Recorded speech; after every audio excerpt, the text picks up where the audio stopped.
తారీఖు దేశవ్యాప్తంగా సార్వత్రిక సమ్మె జరగబోతా ఉంది.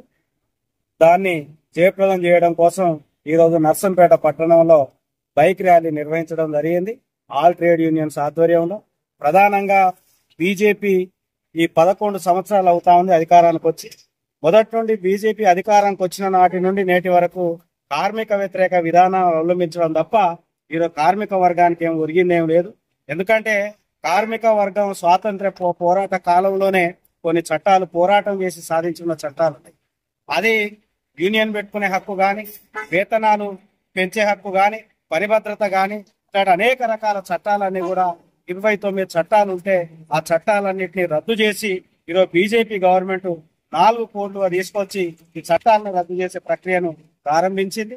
ఇది ఈరోజు కార్మిక వర్గానికి గొడ్డలు పెట్టుగా ఈరోజు ట్రేడ్ యూనియన్స్ అంతా కూడా భావిస్తా ఉన్నాయి. అందుకే ప్రభుత్వం ఏదైతే నూతన కోడ్లను తీసుకొచ్చిందో వాటిని వెంటనే ఉపసంహరించుకోవాలని చెప్పేసి, గతంలో కార్మిక వర్గం పోరాటం చేసి సాధించుకున్న 29 చట్టాలని యథావిధిగా కొనసాగించాలని చెప్పేసి ఈ సమ్మె ప్రధానంగా డిమాండ్ చేస్తూ మే 20వ తారీఖు జరగబోతా ఉంది. కాబట్టి కార్మిక వర్గం అంతా కూడా ఈ రోజు మనం పోరాటం చేస్తే వచ్చిన చట్టాలు కావు ఇవి.